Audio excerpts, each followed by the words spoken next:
Assalamualaikum warahmatullahi wabarakatuh, sahabat beriman. Kali ini kita membahas sejarah Palestina yang sangat panjang, di mana Palestina telah melewati berbagai zaman. Mulai dari sejak masa Kanaannya kenabian, hingga kedatangan Zionis Israel. Lantas bagaimana sejarah Palestina pada era para nabi?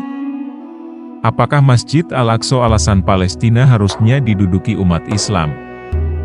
Apakah Al-Quran menjelaskan Palestina tanah wakaf untuk umat Islam? Simak video ini hingga akhir agar tidak sesak bagaimana sejarah Palestina di era para nabi. Nama asli Palestina diberikan kepada keturunan bangsa Kanaan. Kanaan sendiri adalah nenek moyang bangsa Palestina. Bangsa Kanaan awalnya adalah penyembah berhala. Kemudian Nabi Ibrahim alaihissalam dan beberapa pengikutnya pindah ke Kan'a'ah, atau yang kini dikenal sebagai Palestina. Sejak abad ke-19 sebelum Masehi, dalam Al-Quran dijelaskan bahwa Palestina adalah tanah yang diberkati untuk seluruh manusia. Allah Subhanahu wa Ta'ala berfirman, "Dan kami selamatkan dia Ibrahim dan Rute ke sebuah negeri yang telah kami berkahi untuk seluruh alam." Quran Surah Al-Anbiya ayat 71. Ayat tersebut menjelaskan bahwa Allah Subhanahu wa Ta'ala telah menyelamatkan Nabi Ibrahim dari siksaan Raja Namrud, atau mengirimnya ke Palestina. Bersamaan Nabi Ibrahim diutusnya untuk berdakwah kepada bangsanya akhir saat itu menyembah berhala.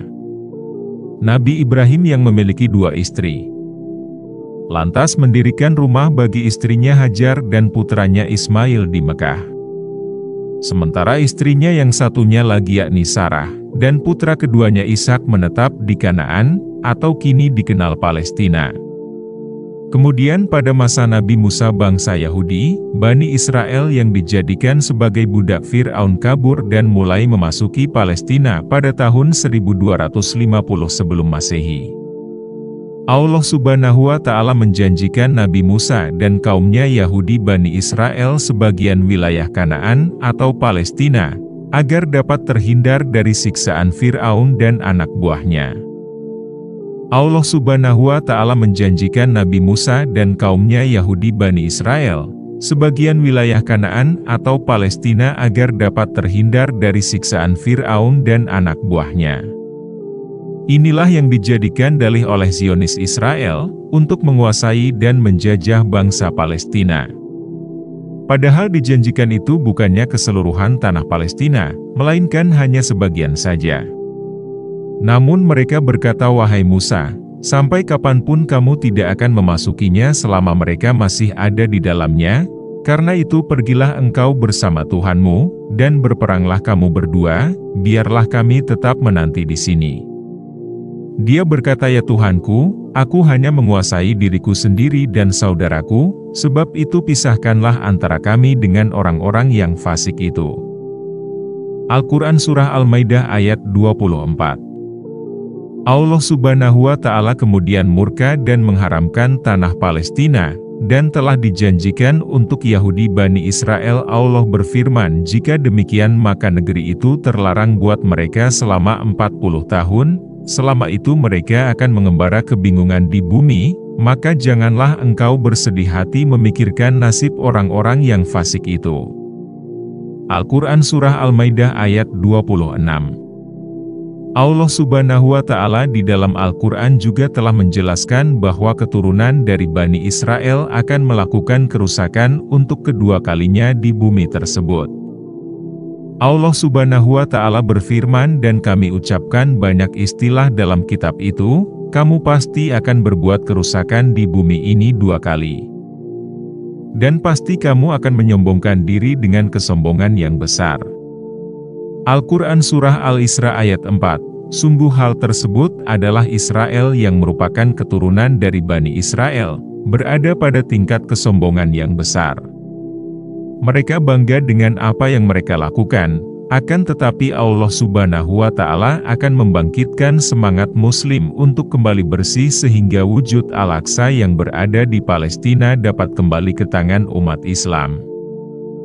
Lalu apakah Masjid Al-Aqsa alasan Palestina harusnya diduduki Islam? Hal yang perlu diketahui bahwa kiblat pertama umat Islam bersumber dari Palestina, tepatnya di Masjid Al-Aqsa.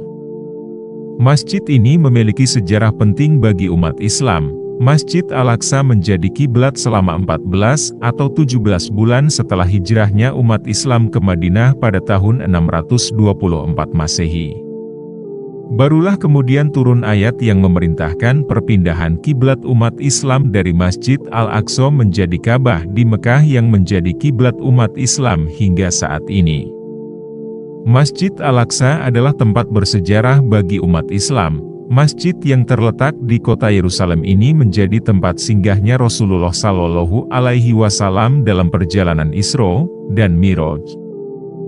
Hal ini sebagaimana diabadikan dalam Al-Quran. Allah Subhanahu wa Ta'ala berfirman bahwa suci Allah yang telah memperjalankan hambanya pada waktu malam dari Masjidil Haram ke Masjid Al-Aqsa yang diberkahi sekelilingnya untuk kami perlihatkan tanda-tanda kekuasaan kami bahwasanya Allah itu Maha mendengar dan Maha melihat.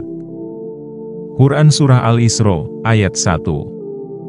Masjid Al-Aqsa juga merupakan masjid kedua yang mula-mula dibangun di muka bumi ini setelah Masjidil Haram di Mekah.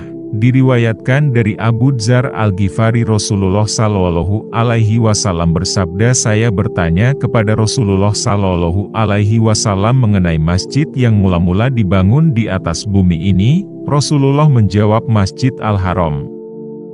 Saya bertanya kemudian masjid mana? Rasulullah menjawab, Masjid Al-Aqsa. Saya bertanya jarak waktu antara keduanya. Rasulullah Shallallahu Alaihi Wasallam menjawab 40 tahun kemudian. Seluruh bumi Allah adalah tempat sujud bagimu.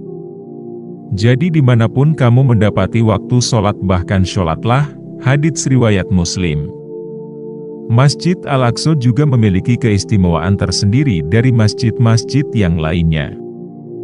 Abu Hurairah radhiyallahu anhu mengatakan bahwa Rasulullah Shallallahu Alaihi Wasallam bersabda, tidaklah diadakan perjalanan dengan sengaja kecuali tidak ke masjid. Masjidku ini di Madinah, Masjidil Haram di Mekah, dan Masjidil Aqsa. Hadits riwayat Bukhari dan Muslim. Dalam riwayat lain Rasulullah bahkan mengatakan bahwasanya sholat di Masjid Al-Aqsa seperti sholat 1000 rakaat. Maimunah binti Sa'ed dalam hadits tentang berziarah ke Masjid Al-Aqsa menyebutkan, ya Nabi, Allah berikan fatwa kepadaku tentang Baitul Maqdis, dari berkata tempat dikuburkannya dan disebarkannya manusia, maka datangilah ia dan sholat di dalamnya. Jadi sholat di dalamnya seperti sholat di selainnya. Mereka berkata lagi, bagaimana jika aku tak bisa? Maka berikanlah minyak untuk penerangannya. Barang siapa yang memberikannya maka seolah ia telah mendatanginya. Betapa istimewanya Masjid Al-Aqsa bagi umat Islam, maka apa yang telah terjadi saat ini di Palestina seharusnya menjadi perhatian besar bagi umat Islam di seluruh negeri. Jangan sampai Zionis Israel menghancurkan Masjid Al-Aqsa di Palestina. Benarkah Palestina tanah wakaf untuk umat Islam? Palestina merupakan tanah wakaf untuk umat Islam. Istilah tanah wakaf pertama kali diucapkan oleh Amirul Mukminin Umar bin Khattab radhiyallahu anhu, tatkala beliau datang ke Palestina untuk menerima penyerahan kunci Baitul Maqdis dari pemimpin tertinggi umat Kristiani sedunia. Setelah sebelumnya umat Islam berhasil menembus negeri para nabi, itu dilakukannya dari kekuasaan umat Kristiani. Konon ketika menyerah kalah dari penetrasi umat Islam, pemimpin tertinggi umat Kristiani bersedia menyerahkan dengan syarat bahwa yang menerima kunci itu adalah orang nomor satu dari umat Islam. Itu penguasa tinggi. Ia adalah Khalifah Umar bin Khattab radhiyallahu anhu yang berkedudukan di Al-Madinah Al-Munawwarah. Saat Umar bin Khattab menerima penyerahan tanah Palestina, ia mengatakan bahwa tanah itu adalah wakaf bagi seluruh umat Islam. Hal ini sebagaimana yang dijelaskan di dalam Al-Quran. Allah Subhanahu wa Ta'ala berfirman, wahai kaumku, masuklah ke tanah suci Palestina yang telah ditentukan Allah bagimu dan janganlah kamu berbalik ke belakang karena takut pada musuh, nanti kamu menjadi orang yang rugi. Al-Quran Surah Al-Maidah ayat 21. Ayat tersebut menjelaskan bahwa Palestina adalah tanah wakaf milik umat Islam seluruh alam, maka dari itu apa yang terjadi di Palestina tidak seharusnya menjadi beban warga Palestina saja, melainkan seluruh umat muslim seluruh dunia. Apakah kita rela Palestina dikuasai Zionis Israel? Wallahu a'lam bishawab. Wassalamualaikum warahmatullahi wabarakatuh.